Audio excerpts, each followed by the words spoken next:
1958 సంవత్సరం స్పెయిన్‌లో ఒక బుల్ ఫైట్‌లో అంటే స్పెయిన్‌లో ఉన్నటువంటి వారి యొక్క సాంప్రదాయం ప్రకారం, సంస్కృతి ప్రకారం అక్కడ వారు ప్రతి సంవత్సరము బుల్ ఫైట్స్‌ని జరిపిస్తారు. మన దేశంలో కోడి పందాలు ఎట్లాగో అక్కడ ఎద్దులతో పోరాడేటువంటి యోధులు ఉంటారు. వారు చిన్నప్పటి నుండే దాని కొరకు సిద్ధపరచబడతారు. సో, బలిష్టమైనటువంటి పెద్ద పెద్ద ఎద్దులతో ఈ యొక్క యోధులు పోరాడతారు. ఎద్దైనా చావాలి, యోధుడైనా చావాలి. సో, అట్లా 1958లో జరిగినటువంటి ఒక బుల్ ఫైట్‌లో జోస్ క్యుబేరో అనేటువంటి ఒక 21 సంవత్సరాల యవనస్తుడు, మరి వారిని మెటడోర్ అంటారు. ఆ యవనస్తుడు బలిష్టమైనటువంటి ఒక ఎద్దుతో పోరాడి దాన్ని తన కత్తితో చంపేశాడు. చంపేశాడంటే దాంట్లోనికి కత్తి దూశాడు. అది రక్తసిక్తం అయిపోయింది. చెలరేగింది. అయినా మళ్ళా చివరిసారి కత్తి దాంట్లోనే దూసి వదిలిపెట్టినప్పుడు అది కుప్పగూలిపోయింది. సో, అది చచ్చిపోయిందనుకొని ఇతడు ఆ స్టేడియంలో ఉన్నటువంటి వేలాది మంది ప్రేక్షకులు కరతాళ ధ్వనులు, ఆహాకారాలు చేస్తుంటే వారి వైపు చూసి గొప్పగా ఆయన చేసినటువంటి ఆ ఘన విజయము లేక ఘనకార్యమును బట్టి ఆనందిస్తున్నటువంటి సమయంలో ఎవరు ఊహించినటువంటి ఒకటి జరిగింది. అదేంటంటే ఆ ఎద్దు చచ్చిందనుకున్నది లేచి వేగంగా వెనక నుండి పరుగెత్తుకుంటూ వచ్చి దాని పదునైనటువంటి కొమ్ముతో జోస్ క్యుబేరో యొక్క వీపులో పొడిచేసరికి వీపు నుండి ఆయన యొక్క లంగ్స్ ఊపిరితిత్తులు చీల్చుకొని గుండెలోనికి అది వచ్చి గుండెను చీల్చేసింది. సో, ఆ 21 ఇయర్ ఓల్డ్ యవనస్తుడు అక్కడికక్కడే కుప్పకూలే ముందు ఒక మాట అన్నాడు. పాలి తన స్నేహితుడు, పాలి ఈ ఎద్దు నన్ను చంపేసింది. సో, అతడు చంపాను అనుకున్నది అతడికి తెలియకుండా అతన్ని ఎట్లా చంపేసిందో ఇది మరి స్పెయిన్‌లో చాలాసార్లు వారు చెప్పుకునేటువంటి ఒక అంశం. ఆ ప్రకారము మనలో చాలామంది క్రైస్తవులం అయిన తర్వాత, విశ్వాసంలోనికి వచ్చిన తర్వాత మన జీవితంలో అన్నీ సరైపోయాయి. మనము ప్రతి విషయంలో మరి దేవుడు మెచ్చేటువంటి స్థితిలో ఉన్నామని ఎప్పుడైతే ఏమరపాటుతో ఉంటామో, అజాగ్రత్తతో ఉంటామో, నిర్లక్ష్యంగా ఉంటామో, వాక్యపు వెలుగులో చూసుకోకుండా ఉంటామో, అప్పుడు మనలో ఉన్న అహం, మనలో ఉన్న గర్వం మనకి తెలియకుండా ఆ ఎద్దులాగే మనల్ని వెన్నుపోటు పొడిచి చంపేయడానికి ఎక్కువ టైం పట్టదు. అలా చాలామంది ప్రపంచంలో క్రైస్తవ లోకంలో నశించిన వారు మన ముందున్నారు. దేవుడి వాక్యంలో కూడా అలాంటి వారి నమూనాలు దేవుడు మనకెన్నో మిగిల్చాడు. అది ఒక ఘోరమైనటువంటి విషయం, ఎవరికి జరగకూడనటువంటి విషయం, కానీ తరచూ జరిగేటువంటి విషయం. బిబ్లికలీ స్పీకింగ్, వాక్యానుసారంగా మాట్లాడితే అనే క్రిస్టియన్ పాడ్కాస్ట్కి మీలో ప్రతి ఒక్కరికి మహిమా స్వరూపుడు రక్షకుడైన యేసుక్రీస్తు ప్రభు అతి శ్రేష్టమైన నామమున శుభాలు అండ్ స్వాగతం. ఈరోజు మన ఎపిసోడ్లో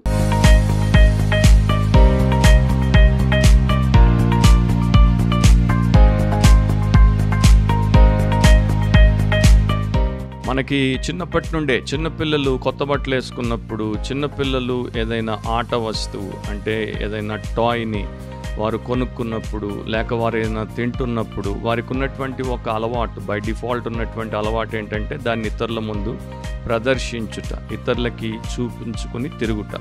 ఇదిగో నేను ఇది తింటున్నాను, ఇదిగో ఇది నా యొక్క బొమ్మ, ఇదిగో నా కొత్త డ్రెస్సు అని వారి వైపు మన దృష్టిని, అక్కడ ఉన్నటువంటి వారి దృష్టిని ఆకర్షించే పని చేస్తారు. చిన్నప్పుడు అది ముద్దుగా ఉంటుంది, కానీ అదే తత్వము, అదే నైజము, అదే బిహేవియర్ మనిషి పెరుగుతున్న కొలది వాడికి విద్య ఉన్నా విద్య లేకపోయినా, వాడికి ప్రపంచం తెలిసినా తెలియకపోయినా ఆ చూపుకునేటువంటి గుణము, లక్షణము, షో ఆఫ్ అనేటువంటి యాటిట్యూడ్, లేకపోతే ఆ యొక్క ప్రాక్టీస్ ఏదైతే ఉందో అది తర్వాత కాలంలో వారిని చాలా పెద్ద దెబ్బ తీసేటువంటి ప్రమాదం ఉంది. మెరియం వెబ్స్టర్ యొక్క డిక్షనరీ షో ఆఫ్ లేక షోయింగ్ ఆఫ్కి ఇచ్చేటువంటి నిర్వచనం, డెఫినేషన్ ఏంటంటే టు డిస్ప్లే ప్రౌడ్లీ, గర్వముతో ప్రదర్శించుట, to seek to attract attention by conspicuous behaviour.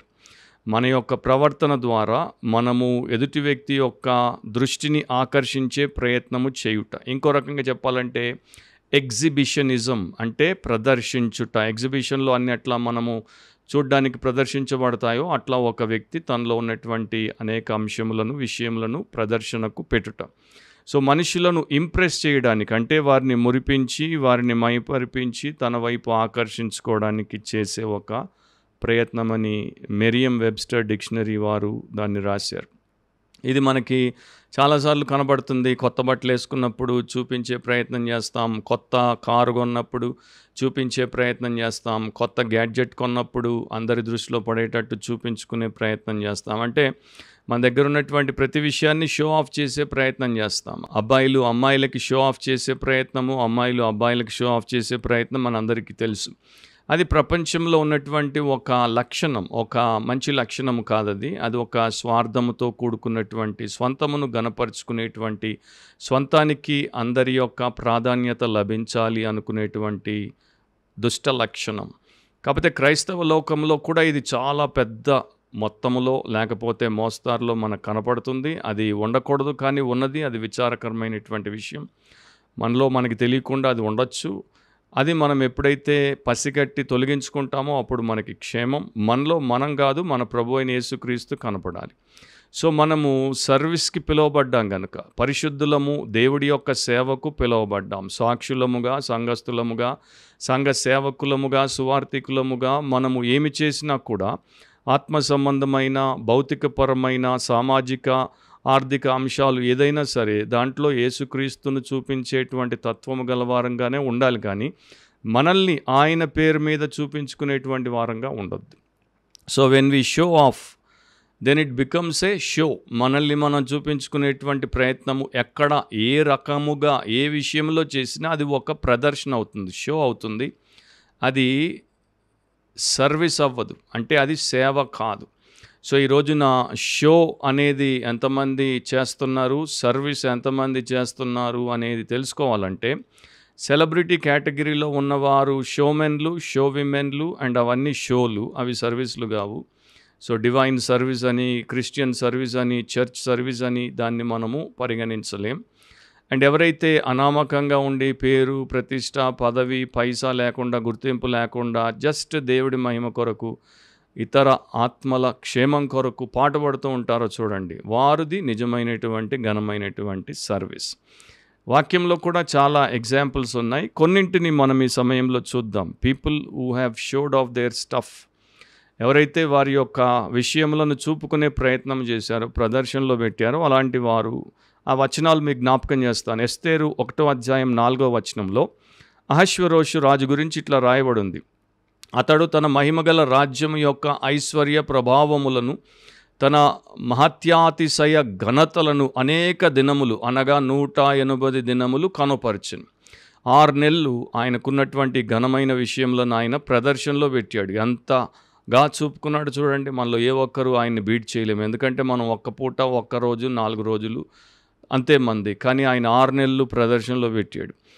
అక్కడే ఎస్తేరు 1:10-11 వచనంలో చూస్తే, 7వ దినమందు రాజు ద్రాక్షారసము త్రాగి సంతోషముగా ఉన్నప్పుడు కూడి వచ్చిన జనమునకును అధిపతులకును రాణి అయిన వష్టి యొక్క సౌందర్యమును కనపరచవలనని రాజు కిరీటం ధరించుకొనిన ఆమెను తన సన్నిధికి పిలుచుకొని వచ్చినట్లు రాజైన అహష్వేరోషు ఎదుట ఉపచారము చేయు మెహుమాను, బిజ్తా, హర్బోనా, బిగ్తా, అబక్తా, జెతరు, కర్కసు అను 7 నపుంసకులకు ఆజ్ఞాపించెను. ఆమె సౌందర్యవతి.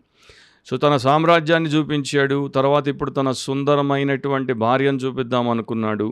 ఆమె రాలేదు, అది వేరే విషయం. ఎస్తేర్ 5:11లో తనకు కలిగిన గొప్ప ఐశ్వర్యమును గూర్చియు, చాలామంది పిల్లలు తనకుండుటను గూర్చియు, రాజు తన్ను గణపరిచి రాజు క్రింద నుండి అధిపతుల మీదను సేవకుల మీదను తన్ను ఎలాగున్న పెద్దగా చేసెనో దానిని గూర్చియు వారితో మాట్లాడాను. హామాను తనకున్నటువంటి విషయములన్నిటినీ చూపుకొని ఎంతో గర్వించాడు అండ్ స్వంతమును హెచ్చించుకున్నాడు. అంటే సెల్ఫ్ గ్లోరీని అతడిక్కడ పెంపొందించుకున్నాడు. మనం ఈరోజు ధ్యానించబోయేటువంటి పాఠ్యభాగము యెషయా 39వ అధ్యాయము. దాంట్లో 2వ వచనంలో, హిజ్కియా దూతలు వచ్చిన మాట విని వారిని లోపలికి రప్పించి, తన ఇంటనేమి రాజ్యమందేమి కలిగిన సమస్త వస్తువులలో దేనిని మరుగు చేయక తన పదార్థములు గల కొట్టును, వెండి బంగారములను, గంధవర్గములను, పరిమళ తైలమును, ఆయుధశాలను, తన పదార్థములలోనున్న సమస్తమును వారికి చూపించెను. లూకా 20వ అధ్యాయం 46లో, సంత వీధులలో వందనములను, సమాజ మందిరములలో అగ్రపీఠములను, విందులలో అగ్రస్థానములను కోర్దురు అని పరిసయ్యుల గురించి ప్రభు పలికారు. సో పరిసయ్యులు, ఈ Pharisees, they were big showmen, అంటే వీరు చాలా పెద్ద ప్రదర్శనకారులు, నటులు. సో వారికున్న భక్తిని, వారి యొక్క సమస్త విషయములను బహిరంగముగా ప్రదర్శించుటకు చాలా ఇష్టపడేవారు. అపోస్తలుల కార్యములు 25వ అధ్యాయం 23వ వచనంలో, కాబట్టి మరునాడు అగ్రిప్పయు బెర్నీకేయు మిక్కిలి ఆడంబరముతో వచ్చి సహస్రాధిపతులతోనూ పట్టణమందలి ప్రముఖులతోనూ అధికార మందిరములో ప్రవేశించిన తరువాత ఫేస్తు ఆజ్ఞ ఇయ్యగా పౌలు తేబడెను. వారు ఒక కోర్టు సమావేశానికి వస్తున్నారంటే ఒక తీర్పు తీర్చడానికి కూర్చోబోతున్నారు. తీర్పు తీర్చడానికి కూర్చోబోయేటువంటి ఈ అగ్రిప, బెర్నీకే అంత మిక్కిలి ఆడంబరముతో, అంత మరి షాందార్గా తయారై రావాల్సిన అవసరం ఉందా? లేదు. కానీ అక్కడికి చాలామంది వస్తారు, వారికి చూపుకోవడానికి మరి వీరు వచ్చారని దేవుడి వాక్యంలో దేవుడి ఆత్మ రాయించడం మనం గమనించాలి. సో ఇట్లాగే క్రైస్తవ లోకంలో ప్రపంచవ్యాప్తంగా ఈ రోజున షోయింగ్ ఆఫ్ అనేది ఎక్కువ. మరి క్రిస్టియన్ బిలీవర్ అయిన తర్వాత బైబిల్ చేతుల్లో ఉండొచ్చు, కానీ బైబిల్ చేష్టల్లో ఉండదు. అదే వారికి ఉన్నటువంటి ఒక పెద్ద బలహీనత, బుద్ధిహీనత.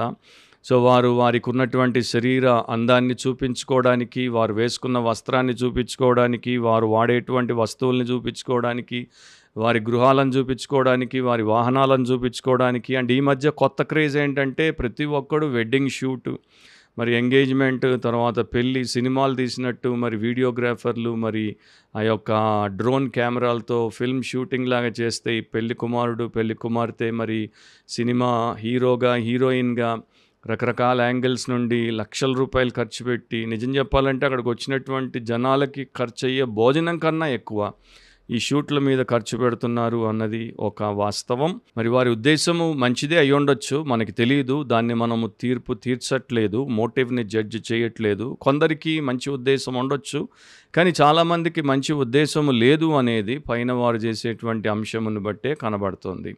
మన పిల్లల్ని చూపించుకోవడం, మన టాలెంట్లను చూపించుకోవడం, మన వరములు, దేవుడు మనకిచ్చినటువంటి పాడే వరము కావచ్చు, వాయిద్యాన్ని వాయించే వరము కావచ్చు, ప్రసంగము చేసే వరము కావచ్చు, లేకపోతే ఆర్గనైజ్ చేసే వరము కావచ్చు, లేకపోతే ఇంకొక వరం కావచ్చు, దాన్ని చూపించుకోవడానికి.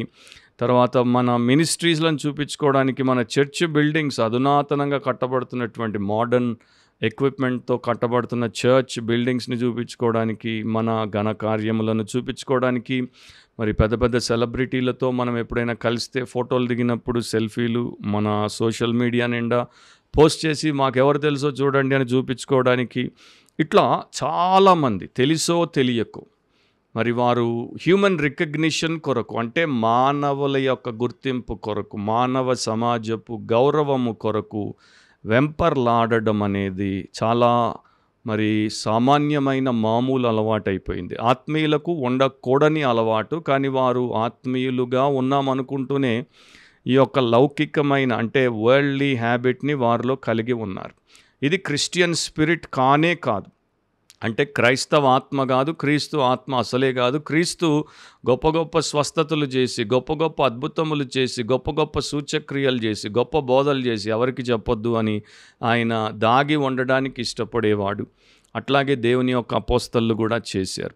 సో ఇక్కడ మరొకసారి నేను మీ ముందు చెప్పి ఒప్పుకునే విషయం ఏంటంటే, కొందరి ఉద్దేశము చాలా మంచిదిగా ఉండొచ్చు, దైవికంగా ఉండొచ్చు, వారు చేసే దానిలో దేవుడికే మహిమ రావాలని ఉండొచ్చు. అలాంటి వారిని బట్టి మనం దేవుడికి స్తోత్రం చెప్తున్నాం. కానీ చాలామందికి అలాంటి ఉద్దేశము లేదు అని పదే పదే వారు అదే పని చేస్తున్నప్పుడు, మనకు కొట్టొచ్చినట్టు దేవుడే చూపించినప్పుడు, మరిక వారి యొక్క మేనిఫెస్టేషన్ ఏదైతే ఉందో, అంటే పై ప్రదర్శన ఏదైతే ఉందో, ఇన్నర్ మోటివేషన్ ప్రకారము ఒకటిగా లేదు అనేది దేవుడే మనకు చూపించేస్తాడు.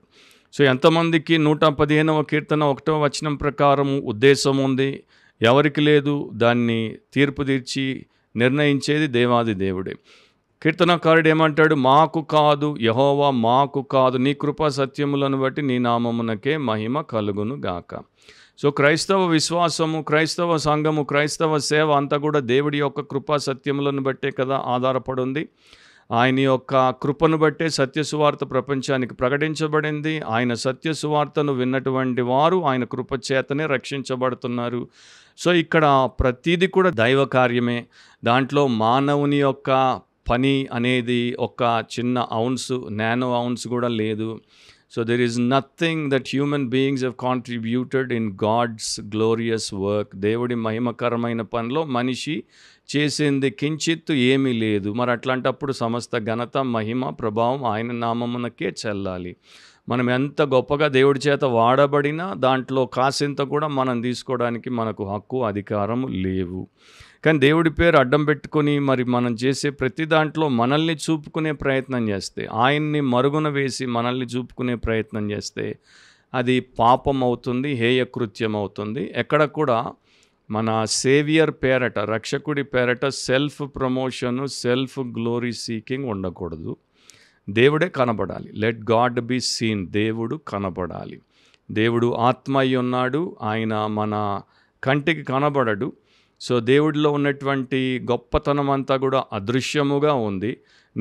నాలో ఏదైనా గొప్పతనం ఉంటే కూడా అది దేవుడి కృపావరమే. ఒకవేళ ఉన్నా కూడా మనం దాన్ని దాచిపెట్టుకోవడం మంచిది. దేవుడు కావాలనుకున్నప్పుడు ఆయన దాన్ని వాడుకోవడానికి, వినియోగించుకోవడానికి చూపించవచ్చు. మోషేలో ఉన్నదాన్ని చూపించినట్టు, యెహోషువలో ఉన్నదాన్ని చూపించినట్టు, అండ్ పౌల్లో ఉన్నదాన్ని చూపించినట్టు వారు చూపించుకోలేదు. దేవుడు చూపిస్తే ఆయన మహిమ కొరకు వారిని వాడుకుంటే అది వేరే విషయం. యెషయా 42:8 దేవుడు చెప్తాడు, యెహోవాను నేనే, ఇదే నా నామం, మరి ఎవనికిని నా మహిమను నేనిచ్చువాడను కాను. నాకు రావలసిన స్తోత్రములను విగ్రహములకు చెందనీయను. సో ఆయనకు రావాల్సినటువంటి మహిమ, స్తోత్రం విగ్రహాలకి ఆయన ఇవ్వడు. ఆయన మనుషులు విగ్రహాల ముందు సాగిలపడితే ఆయన ఒప్పుకోడు. అదే ప్రకారం విశ్వాసులే విగ్రహాలుగా మారి ఇతరులు వారికి సాగిలపడేటట్టు చూపించుకునే ప్రయత్నం చేస్తే, ప్రార్థన ద్వారా కావచ్చు, ప్రసంగం ద్వారా కావచ్చు, పాట ద్వారా కావచ్చు, పరిచర్య ద్వారా కావచ్చు, మరో విషయం ద్వారా కావచ్చు, దేవుడు ఊరుకోడు, దేవుడు ఒప్పుకోడు. సో మీరు తర్వాత మెల్లగా యెషయా 39వ అధ్యాయం 1-8 వచనాలు చదివి ధ్యానించండి, దీవించబడతారు. దాంట్లో నేను 4 విషయాలు బ్రీఫ్గా జస్ట్ క్లుప్తంగా మీతో పంచుకుంటాను. సో దాంట్లో షోయింగ్ ఆఫ్ అనేది మనకు కనపడుతుంది. హిజ్కియా రాజు ఆయన చేసినటువంటి పాపమును దేవుడు ప్రవక్త ద్వారా బయటపెట్టాడు. బర్ట్రండ్ రసల్ అనేటువంటి ఒక మేధావి ఒక పుస్తకం రాశాడు, power a new social analysis అని. సో దాంట్లో ఆయన ఏమంటాడంటే, every man would like to be God if it were possible. Some few find it difficult to admit the impossibility. ప్రతి మనిషి అవకాశము లభిస్తే, సాధ్యమైతే దేవుడిగా ఉండదలుస్తున్నాడు. కొందరైతే అది అసాధ్యము అన్నదాన్ని కూడా ఒప్పుకోవడానికి ఇష్టపడట్లేదు. అంటే నేను దేవుడిని కాదు, నీవు దేవుడవు కావు, మనము దేవుడిగా ఉండలేము అన్నది కొందరు ఒప్పుకోవడానికి కూడా, అసాధ్యమని ఒప్పుకోవడానికి కూడా ఇష్టపడట్లేదు. అంటే సాతాను చెప్పాడు చూడండి, ఆదికాండం 3వ అధ్యాయంలో, ఆ పండు తిన్న దినాన్న మీరే దేవతల వలె ఉంటారు. సో ఆ తత్వం అనేది క్రిస్టియన్ అయిన తర్వాత కూడా నేనే దేవతలాగా ఉండాలి, నేనే దేవుడిలాగా ఉండాలి, నేనే దేవుడి స్థానాన్ని ఆక్రమించాలి, అందరినీ నేను నా వైపు దేవుడు ఆకర్షించినట్టు ఆకర్షించుకోవాలి అనుకోవడము చాలా భయంకరమైనటువంటి అంశం. సో ఇక్కడ ఈ యొక్క ప్యాసేజ్లో మనకు కనబడేటువంటి 4 విషయాలు. మొదటిది 1వ వచనంలో మీరు గమనిస్తే, ఆ కాలమందు బబులోను రాజును బలాదాను కుమారుడునైన మేరోదాక్ బలాదాను, ఇంగ్లీష్లో మెరోదాక్ బలాదాన్, హిజ్కియా రోగి అయి బాగుపడిన సంగతి విని పత్రికలను కానుకను అతని వద్దకు పంపగా. సో మొదటి పాయింట్ మనము రాసుకోవాల్సి వస్తే, ఇంతకీ నేను టైటిల్ చెప్పినట్లేను, the sin of showing off. The sin of showing off ఈరోజు మన యొక్క అంశము. చూపుకోవడము అను పాపం, చూపుకోవడము అను పాపం. సో ఇక్కడ సబ్ పాయింట్ ఏంటి అంటే, ద రిప్రజెంటేటివ్స్ ఆఫ్ బాబిలోన్, బబులోను ప్రతినిధులు హిజ్కియా రాజు దగ్గరికి వచ్చారు. ఎందుకు వచ్చారు? ఆయన 4 విషయాల గురించి ఇక్కడ ప్రవక్త అయినటువంటి యెషయా రాశాడు. మెరోదాక్ బలాదాన్ అనేటువంటి బబులోన్ రాజు తన పరిచారకులను ప్రతినిధులుగా హిజ్కియా రాజు దగ్గరికి పంపాడు. ఆ 4 కారణాలు ఏంటి అంటే, మొదటిది, హిజ్కియా రాజు రోగిగా మారి చావాల్సిన వాడు చావకుండా బ్రతికి బయటపడ్డాడు. దాని గురించి హిజ్కియా రాజుకి మరి శుభాకాంక్షలు, కంగ్రాచ్యులేషన్స్ చెప్పడానికి మొదటిది పంపాడు. మీరు యెషయా 38వ అధ్యాయంలో 6వ వచనాన్ని చూస్తే, ఇంకా 15 సంవత్సరముల ఆయుష్ము నీకిచ్చెదను, మరియు ఈ పట్టణమును నేను కాపాడుచు నిన్నును ఈ పట్టణమును అష్షూరు రాజు చేతిలో పడకుండా విడిపించెదను అని దేవాది దేవుడు హిజ్కియాతో చెప్పాడు. ఆయన కన్నీళ్లతో ప్రార్థన చేసినప్పుడు దేవుడు అతన్ని కనికరించి అతనికి చావు నుండి విడుదల దయచేసి 15 ఏళ్ళు ఆయుష్ను పెంచాడు. ఇది ఒక అద్భుతం. అమోఘమైన విషయం. ఇది ఎక్కడ ఉన్నటువంటి బబులోను రాజు కూడా వినేసి తన వారిని మరి దాని గురించి తెలుసుకోవడానికి, ఆయనకి శుభాలు చెప్పడానికి పంపించాడు. రెండవ కారణం ఏంటంటే, అసలు ఈ యొక్క గొప్ప కార్యము ఎట్లా జరిగిందో కూడా తెలుసుకోవడానికి, వాకాబు చేయడానికి పంపించాడు. ఈ యొక్క అంశము మనకి వేరే చోట కూడా కనపడుతుంది. మీరు 2వ దినవృత్తాంతములు 32, 31లో చదివితే, అతని దేశము ఆశ్చర్యముగా వృద్ధి నొందుటను గూర్చి విచారించి తెలుసుకొనుటకై అని ఉంటుంది. సో చావాల్సినటువంటి వాడు బ్రతికాడు, దాని తర్వాత గొప్పగా అతని దేశం వర్ధిల్లుతోంది. సో దీని వెనక ఉన్నటువంటి అసలు రహస్యం ఏంటి అనేది తెలుసుకోవడానికి పంపించాడు. అండ్ ఒక ఆశ్చర్య కార్యము హిజ్కియా దేవుడి యొక్క కృప ద్వారా ఆయుష్ను పెంపొందించుకున్నప్పుడు జరిగింది. అదేంటో కూడా తెలుసుకోవడానికి పంపించాడు. అది కూడా మనకి యెషయా 38వ అధ్యాయం 8వ వచనంలో రాయబడి ఉంది. ఆహాజు ఎండ గడియారము మీద సూర్యుని కాంతి చేత దిగిన నీడ మరలా 10 మెట్లు ఎక్కజేసేదను. అప్పుడు సూర్యకాంతి దిగిన మెట్లలో అది 10 మెట్లు మరలా ఎక్కెను. సో సూర్యకాంతికి సంబంధించినటువంటి ఆశ్చర్యాన్ని గురించి కూడా తెలుసుకోవడానికి పంపాడు. మూడవ కారణం ఏంటంటే, అష్షూరు రాజు అండ్ వీరికి శత్రుత్వం ఉంది కనుక హిజ్కియా బబులోనుకు, బబులోను హిజ్కియాకి తోడ్పడితే సపోర్ట్గా ఉంటే బాగుంటుందని అడగడానికి. నాలుగవ కారణం ఏంటంటే, హిజ్కియా దేశం వర్ధిల్లింది అని ఆల్రెడీ మీకు చెప్పాను కదా, చాలా గొప్పగా ఆయనకి పేరు వచ్చింది, సంపద ఉంది, అన్నీ ఉన్నాయి కనుక అవి కూడా వీరు తెలుసుకోవడానికి వేగుల వారిగా, అంటే స్పైస్ లాగా ఎంత వస్తుంది, ఎన్ని ఆయుధాలు ఉన్నాయి, ఎంతమంది ఈయనకున్నారు అని కనిపెట్టడానికి, రేపు ఎప్పుడైనా దాడెత్తి అంతా దోచుకుపోవడానికి అవకాశం కలుగుతుందని ఆ పరిచారకులు వచ్చారు. ఇదే టైంలో దేవుడు ఏం చేశాడంటే, హిజ్కియా యొక్క హృదయమును దేవుడు కూడా పరిశోధన చేయడానికి హిజ్కియాను విడిచిపెట్టాడు. 2వ దినవృత్తాంతములు 32వ అధ్యాయం 31వ వచనంలో ఇట్లా రాయబడింది. బబులోను అధిపతులు అతని యొద్దకు పంపిన రాయబారుల విషయంలో అతని శోధించి అతని హృదయంలోని ఉద్దేశమంతయు తెలుసుకొనవలనని దేవుడు అతన్ని విడిచిపెట్టాను. సో దేవుడు కూడా పరీక్షిస్తున్నాడు. ఇక రెండవది the response of Hezekiah. The response of Hezekiah అంటే హిజ్కియా యొక్క స్పందన. 2వ వచనం, హిజ్కియా దూతలు వచ్చిన మాట విని వారిని లోపలికి రప్పించి, తన ఇంటనేమి రాజ్యమందేమి కలిగిన సమస్త వస్తువులలో దేనిని మరుగు చేయక తన పదార్థములు గల కొట్టును, వెండి బంగారములను, గంధ వర్గములను, పరిమళ తైలమును, ఆయుధశాలను, తన పదార్థములలోనున్న సమస్తమును వారికి చూపించాను. సో ఆయన గర్వం చూడండి. ఆయన మంచి భక్తిపరుడనే బైబిల్ మనకి చెప్తోంది. కానీ మంచి వ్యక్తి కూడా కొన్నిసార్లు మంచి పనులు చేయడు, చెడు పనులు చేస్తాడు, అజాగ్రత్తగా ఉన్నప్పుడు, దైవ సంబంధిగా ఉండనప్పుడు. సో హిజ్కియా కూడా అదే పాపమును చేశాడు. ఏం చేశాడు? వారు అడగకుండానే వారికి అన్నీ తెరిచి చూపించేశాడు. సో ఇక్కడ ఒకప్పుడు ఆయన ఏం చేశాడంటే, అష్షూరీయులు ఆయన మీదకి వస్తుంటే దేవుడి వైపు తిరిగి ప్రార్థన చేశాడు. ఎందుకంటే అది ఒక ప్రమాదం. కానీ ఇప్పుడు ఈ యొక్క బబులోనీయులు అతని దగ్గరికి వస్తే వీరు మెచ్చుకుంటూ వచ్చారు, ప్రశంసిస్తూ వచ్చారు. కనుక వీరి గురించి దేవుడి దగ్గరికి పోయి వీరు ఎందుకు వచ్చారో, వీరి దగ్గర మరి నేను ఎంతగా జాగ్రత్తగా మసులుకోవాలో నాకు తెలియజేయని విచారణ చేయలేదు, ప్రార్థన చేయలేదు. అంటే మన మీదికి ప్రమాదం వచ్చినప్పుడు మనం ప్రార్థన చేస్తాం, మనల్ని 10 మంది ప్రశంసించినప్పుడు మనం ప్రార్థన చేయం. అసలు యాక్చువల్గా మనల్ని 10 మంది కాదు, ఒక్కడు ప్రశంసించినా మనం పోయి ప్రార్థన చేయాలి. ఇది నా నెత్తికి ఎక్కకుండా, ఇది నా హృదయానికి పోటుగా మారకుండా నన్ను కాపాడు దేవా అని. అది చాలామంది చెయ్యరు. సో హిజ్కియా కూడా అట్లాగే చేయలేదు. హిజ్కియా యొక్క గర్వము మరి దేవుడి వాక్యంలో మన కొరకు రాయబడింది. 2వ దినవృత్తాంతములు 32వ అధ్యాయంలోనే 25వ వచనంలో, అయితే హిజ్కియా మనస్సున గర్వించి తనకు చేయబడిన మేలుకు తగినట్లు ప్రవర్తింపనందున అతని మీదికిని యూదా యెరూషలేముల వారి మీదికిని కోపము రాగా. సో హిజ్కియా అంతా చూపించుకున్నాడు చూడండి. దీనంతటికి నేనే హక్కుదారుడను, దీనంతటికి నేనే యజమానును, దీనంతటిని నా జ్ఞానం, నా సామర్థ్యం, నా యొక్క అభ్యాసము ద్వారా నేను పొందుకున్నాను అన్నట్టు పోజ్ పెట్టాడు, షో ఆఫ్ చేశాడు. కానీ దాని వెనక ఉన్నది దేవుడి యొక్క అనుగ్రహము, దేవుడి యొక్క ఆశీర్వాదము, దేవుడిచ్చినటువంటి అంశములు. థామస్ హుక్కర్ అనేటువంటి ప్యూరిటన్ భక్తుడు అందుకే అంటాడు, ప్రైడ్ ఈజ్ అ వైస్. గర్వము అనేది ఒక వ్యసనం, which cleaves so fast unto the hearts of men.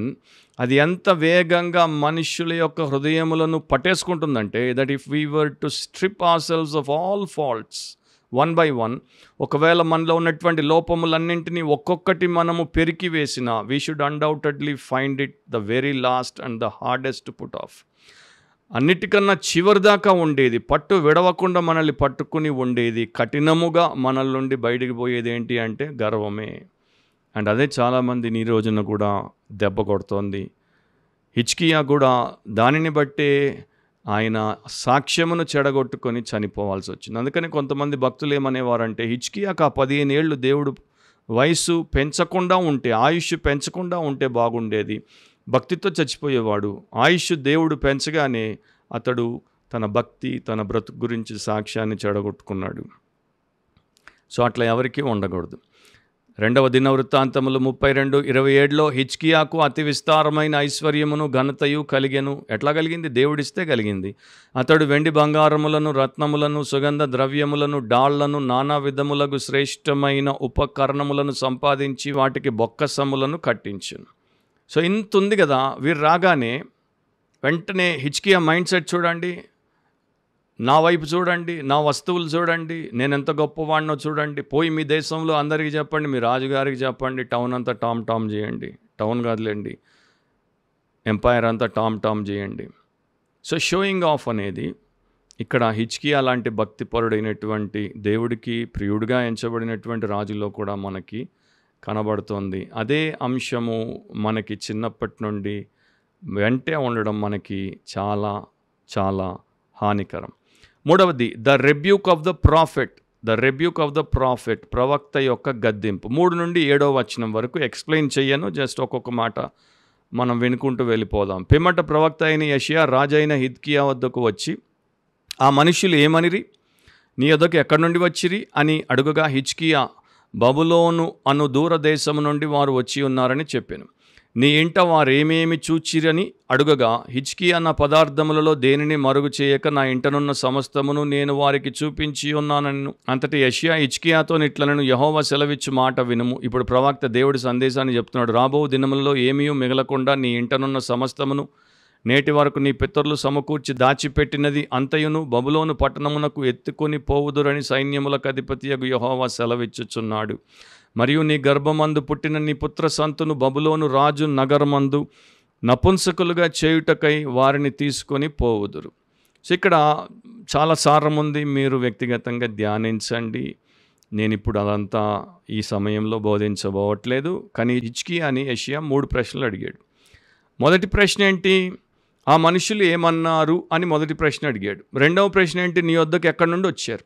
హిజ్కియా రాజు చూడండి తెలివితో మొదటి ప్రశ్నకి జవాబు చెప్పలేదు. ఆ మనుషులు ఏమన్నారు అనేది ప్రవక్తకి చెప్పలేదు. 2వ ప్రశ్నకి జవాబు చెప్పాడు. వాళ్ళు ఎక్కడి నుండి వచ్చారు అన్నదానికి ఆయన ఆన్సర్ ఇచ్చాడు.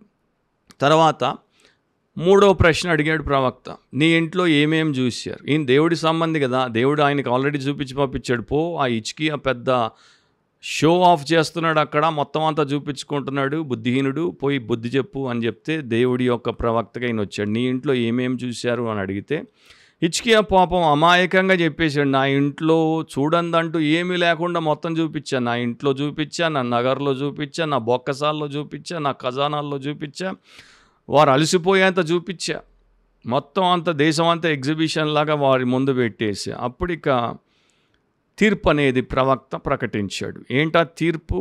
ఓకే, నువ్వు అంతా చూపించావు కదా, దేవుడు ఏం చెప్తున్నాడు విను. రాబోయే దినాల్లో ఏమీ మిగలకుండా నీ ఇంట్లో ఉన్న సమస్తము అండ్ నీకన్నా ముందు నీ పితరులు దాచిపెట్టిన సమస్తము అంతా బబులోనికి ఎత్తుకొని పోతారు.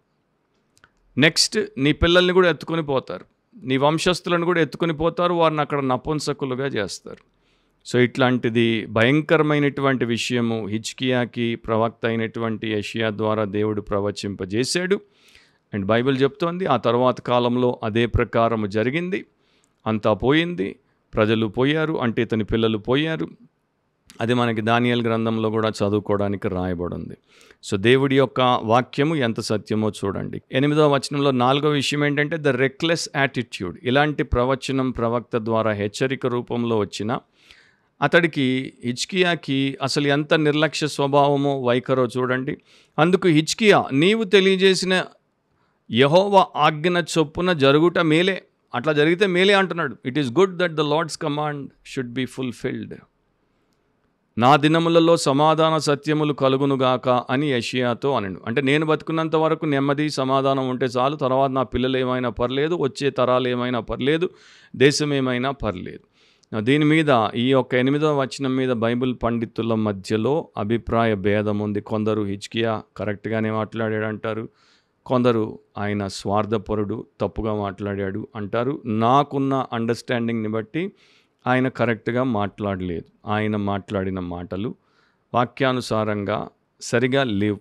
సో ఆయనకి నేను బాగున్నాను కదా, నా టైంలో అయితే దేవుడు తీర్పు తీర్చట్లేదు కదా, నా తర్వాత ఇదంతా జరుగుతుంది, నేనైతే వెళ్ళిపోతా అని చెప్పి స్వార్థంతో ఉన్నాడు.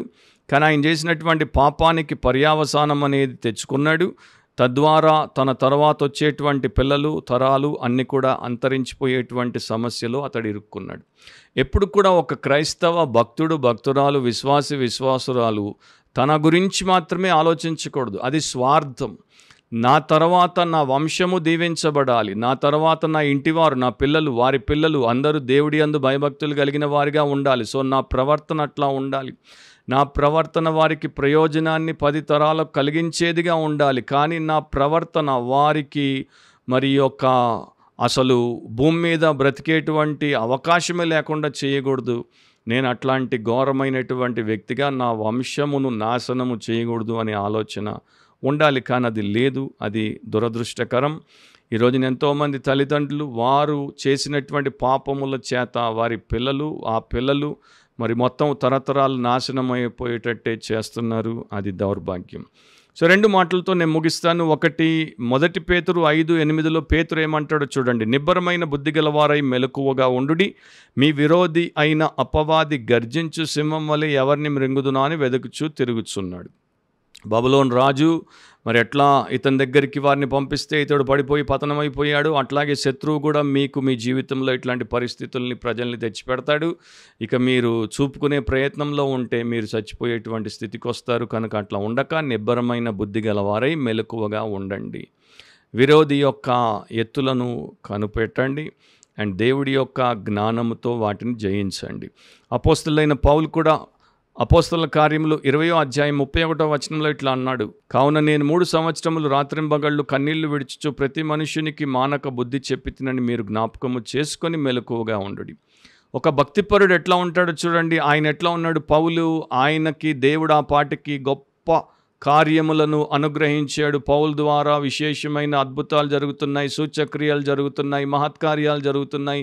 పౌలు క్రీస్తు నామము ఎరగనటువంటి స్థలాలకు వెళ్ళి సువార్త ప్రకటిస్తున్నాడు. కానీ ఆయన ఇప్పుడు సేవ చేసినప్పుడు, సాక్షిగా ఉన్నప్పుడు ఆయన యొక్క భారం ఏంటి? 3 ఏళ్ళు రాత్రి పగలు కన్నీళ్లు విడుస్తూ వీలైనంత మందికి, ఆయన చుట్టూ ఉన్నటువంటి ప్రతి మనిషికి మానక బుద్ధి చెప్తున్నాడు. రక్షణ పొందండి, దేవుడిని తెలుసుకోండి, మారు మనసు పొంది దేవుడి కోసం భయంతో భక్తితో బతకండి. ఒక భక్తుడు అట్లా ఉంటాడు.